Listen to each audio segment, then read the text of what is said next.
Good morning, everybody, and to all the women there and men as well. Happy International Women's Day.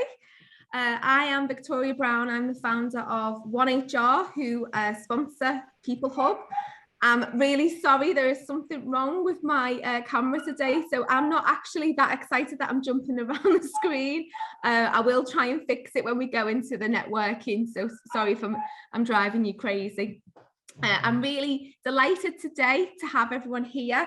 As you know from peopleHUB, it's complimentary. We do it, it's a community that we've put together sort of during lockdown. The idea being that if you have people in your business, if you are HR, if you are a business owner, if you're in health and safety, then this is the right community to join and be a part of.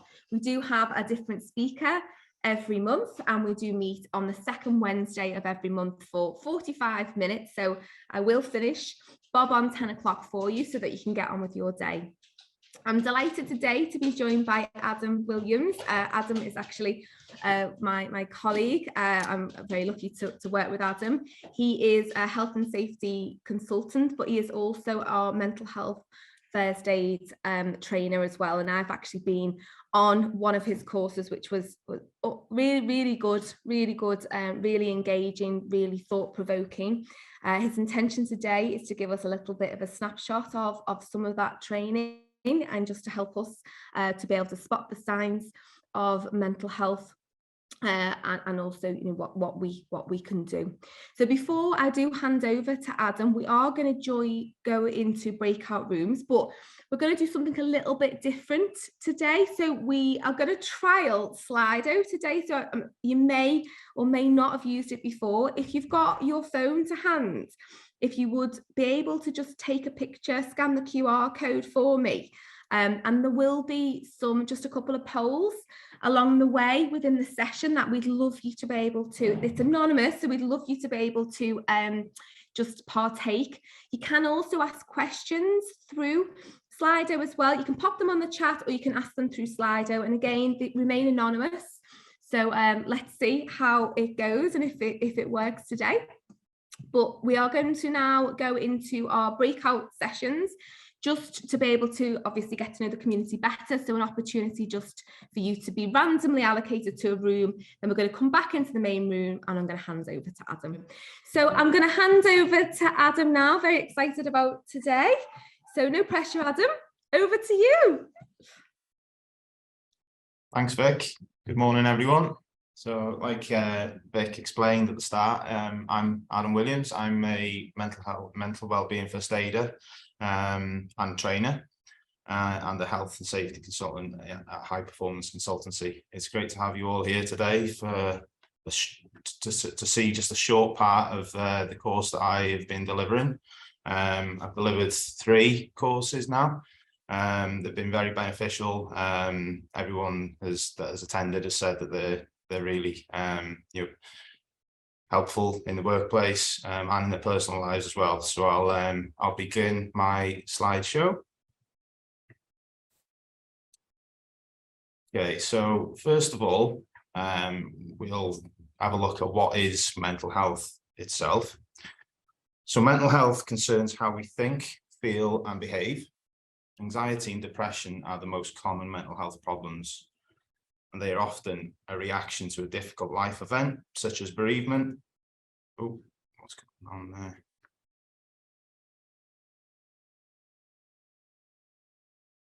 Is that still sharing for everyone?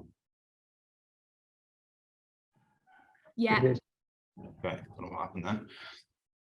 So they are often a reaction to a difficult life event, such as bereavement, but can also be caused by work-related issues.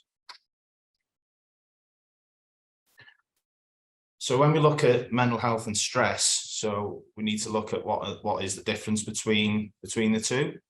So work-related stress can aggravate an existing mental health problem, making it more difficult to control. If work-related stress reaches a point where it's triggered an existing mental health problem, it becomes hard to separate one from the other. Common mental health problems and stress can exist independently, and people can experience work-related stress from physical changes such as high blood pressure, without having anxiety, depression, or mental health problems. They can also have anxiety and depression without experiencing stress. The key differences between them are the cause or causes and the ways they are treated. So stress is a reaction to events or experiences in someone's home life, work life, or a combination of both potentially. Common mental health problems have a single cause outside work, for example, bereavement, divorce, postnatal depression, a medical condition, or a family history of the problem. But people can have these sorts of problems with no obvious causes.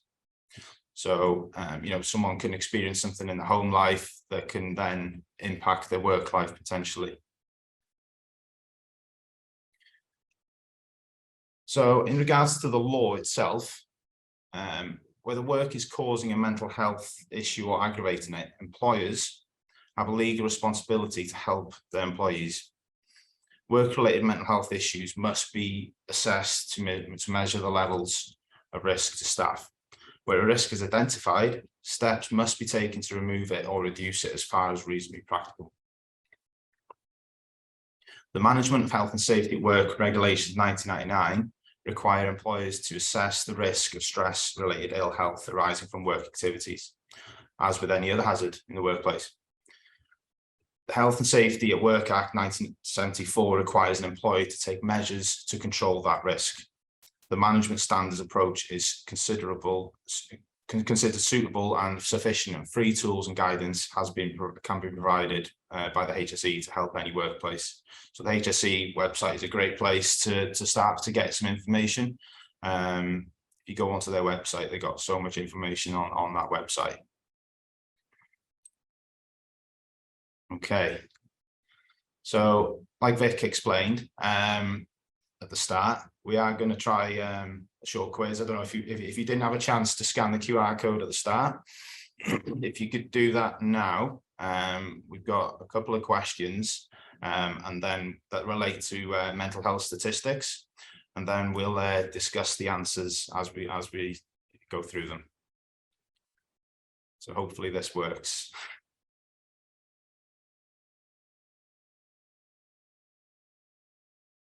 Okay. So how many workers suffered from work-related stress, depression, or anxiety?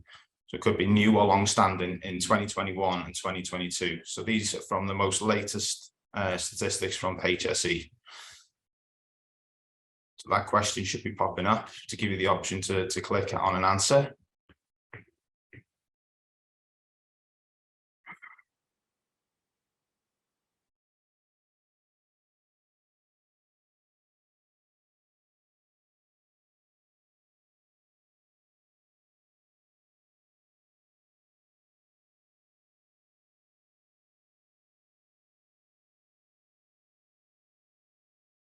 Okay, has everyone had the chance to choose an answer? Okay. Wow, okay. So here's the results of the poll. So it shows that it's working, which is great. Yeah, so the correct answer for that from the most latest statistics from the HSE is 914,000. So 34% of you got that correct. I do feel, I do understand why people may have gone for the highest figure there, because the pandemic has obviously, had a big effect on people's mental health. So I can see why people will have gone for that. But that figure is the reported cases, so that the figure would be actually higher in real terms. But these are just reported figures that the HSE can go on. But it is likely to be a lot higher than that. Well done to the 34%. Okay, the next question. So how many working days were lost due to work-related stress, depression, or anxiety in 2021 and 2022? Give you a couple of seconds to pick a correct answer on that one.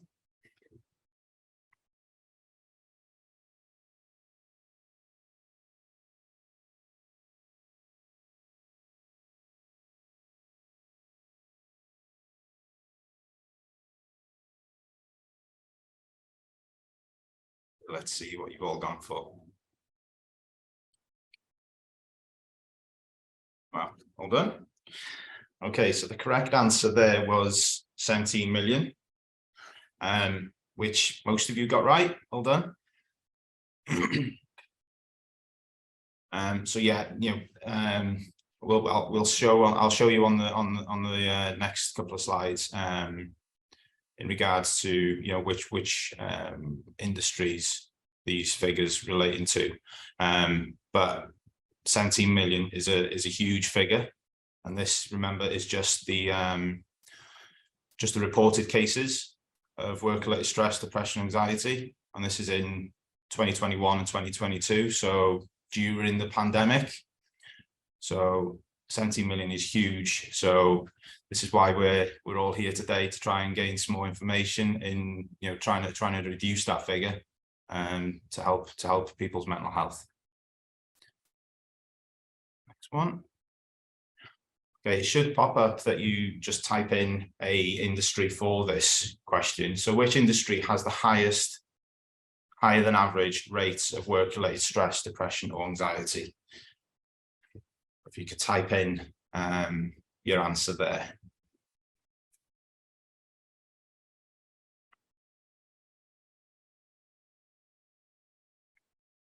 Yeah, so NHS, hospitality, healthcare.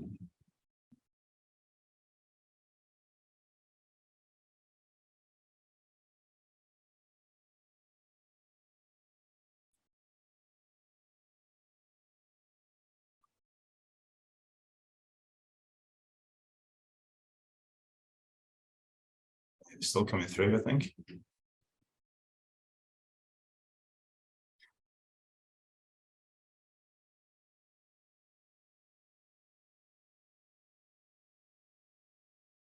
Yeah, I think that there's a pattern here from what most people think is the higher than average industry with work-related stress, depression, anxiety. So healthcare and the NHS is what most people are thinking here. So that will take me to the next slide.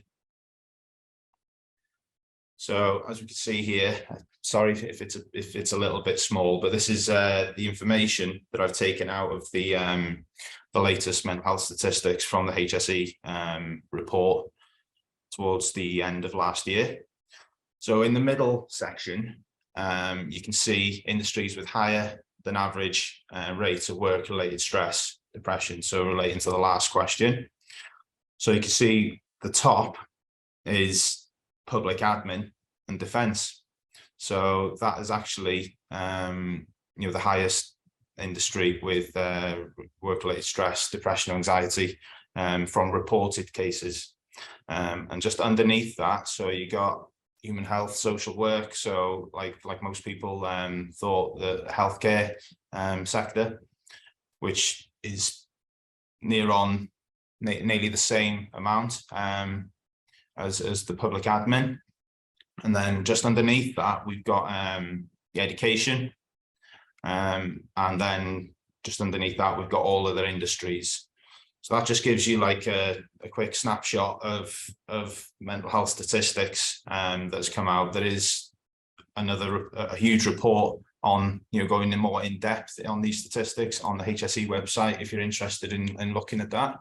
But I just wanted to give you a feel of which industries are showing the higher than average rates of work-related stress, depression, or anxiety in workplaces. Okay.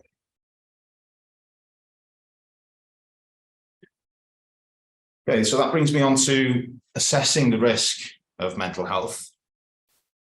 So an employer has a legal duty to assess the risk to employees in the workplace. So when assessing the risks of mental health, we look at the following. So this is what things we would put in a stress management risk assessment, which is something I've done for quite a few of my clients now, depending on the type of things that they do to deal with stress in the workplace. First of all, we look at the demands, the demands of the job. So can the employees cope with the demands of their role? Then we would look at control. So can their employees control the way that they do their work?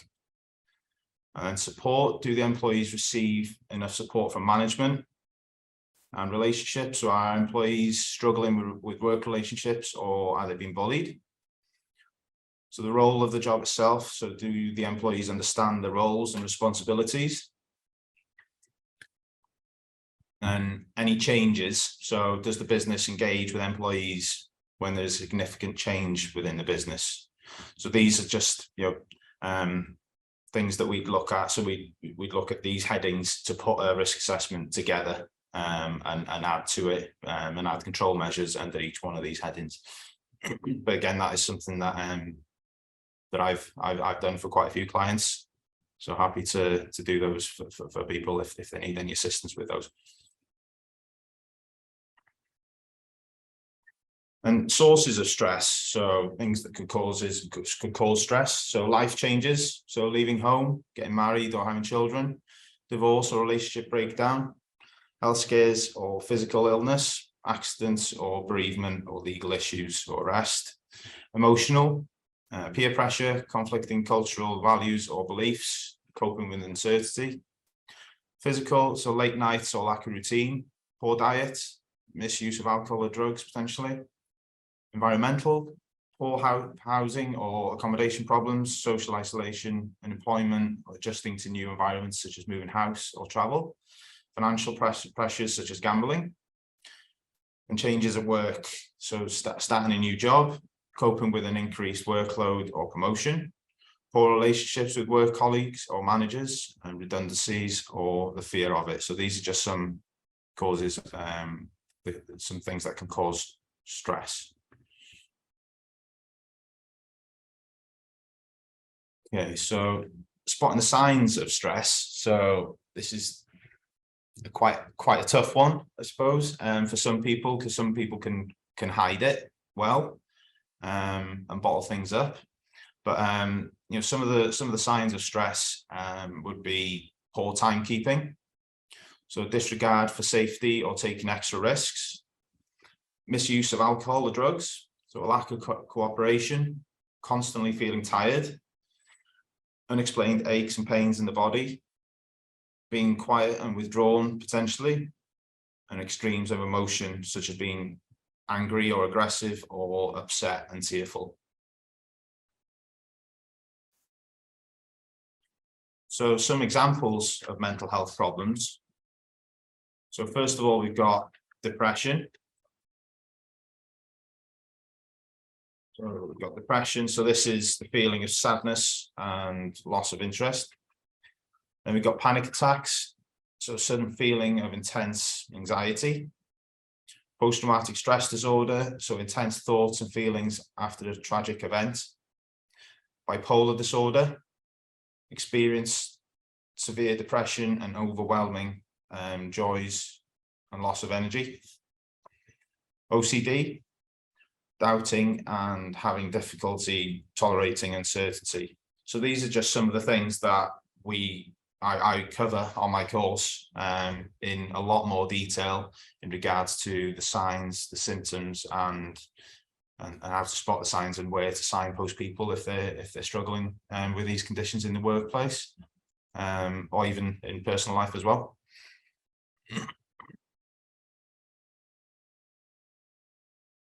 So the stigma, so how to stop the stigma of mental health. So first of all, we get treatment. So you may be reluctant to admit you need treatment. So don't let the fear of being labelled with a mental illness prevent you from seeking help. Treatment can provide relief by identifying what's wrong and reducing symptoms that interfere with your work and personal life. Don't let stigma create self-doubt and shame. So stigma doesn't just come from others. You may mistakenly believe that your condition is a sign of personal weakness, or that you should be able to control it without help. Seeking counselling, educating yourself about your condition, and connecting with others who have mental illness can help you gain self-esteem and overcome destructive self-judgment. Don't isolate yourself. If someone has a mental illness, you may be reluctant to tell anyone about it, but your family, your friends, your work colleagues can offer support if they know about it.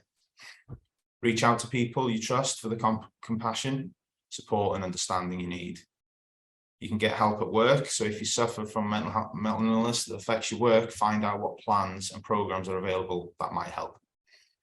Speak out against stigma. So talking about mental health and ensuring people are aware of the issues involved helps reduce the stigma currently around mental health. Now I'll go through looking after your own mental health. So reach out to a close friend or relative for a meaningful chat. Get outdoors for some exercise or fresh air. Take part in a hobby you already enjoy or try something new. Keep a journal to keep track of how you're feeling and what makes you feel better or what is making you feel worse. Eat well, consider what you're eating, how much water you drink, and your alcohol consumption. Contact your GP if you might need more support with your mental health. If somebody reaches out to you, find a good place to talk.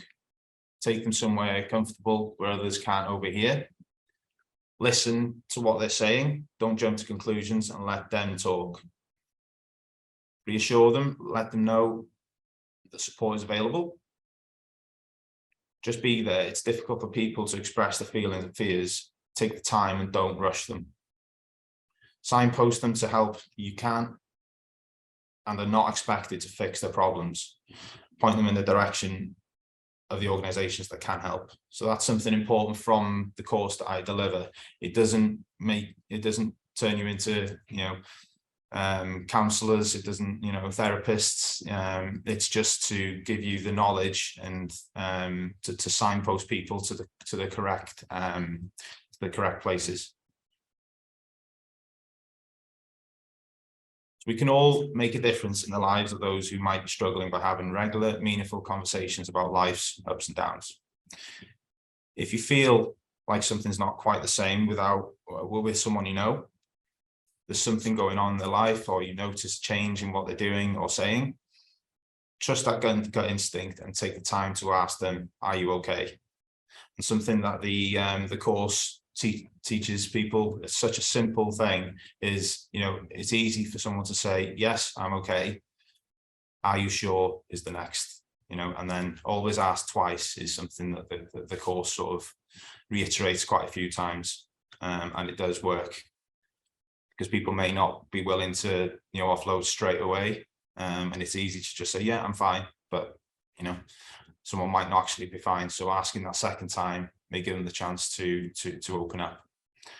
So by acting as eyes and ears and reaching out to anyone who's going through a tough time, you can show them that they're supported and encourage them to access help sooner.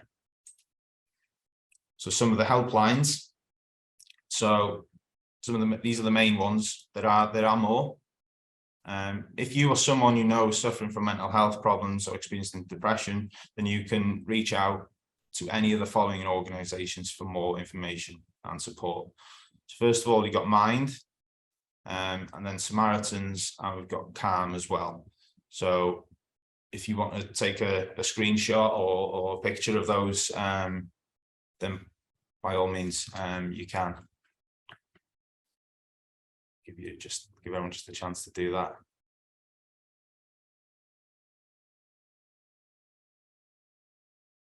Okay. And that brings me to the end of my presentation. Thanks to everyone that was listening to me, going through all those sections. Questions should... I'll do you want me to go through some of them for you? There's quite a few on Slido. So maybe we'll just see what we can get through now. And then I think you did say, didn't you, Adam, if there was quite a few, you could pull together the answers and we'll share them later so everyone's question gets answered. Yeah. Right. I'll randomly select one for you, Adam, no pressure.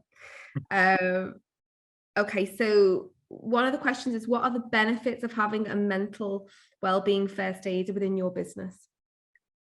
I'd say the benefits of having a mental health first aider within the business is having someone signposted within the company to go to, so the workforce knows they've got somebody to go to, that is, has that sort of title as, wellbeing champion, mental health champion within the workplace, and just to sort of offload, and so the workforce is aware that the company is taking mental health within the workforce seriously, by having someone signposted within the company. And that's some of the feedback that I've received is, people weren't, so forthcoming with approaching somebody in work, but then as soon as they saw somebody having that actual title of mental health first aider, that gave employees the confidence to approach and knowing who to approach as well. I think from what I found from having obviously taken part in the course as well, when you obviously put up before, some of the conditions to spot for, it's so educational as well. When I look back on my career, there's probably so many times when I've missed those signs. So it's even that, isn't it? Just raising awareness, and obviously that mental health first aider then can share that education and best practice within the organisation. Yeah. That sort of brings me on to sort of, and it was mentioned in the breakout group I was in as well, just around hybrid working now, and obviously people working from home. So, is there any suggestions that you've got there in terms of, I suppose it's a lot harder, isn't it, to potentially spot the signs? Is there any sort of anything you would suggest? Yeah.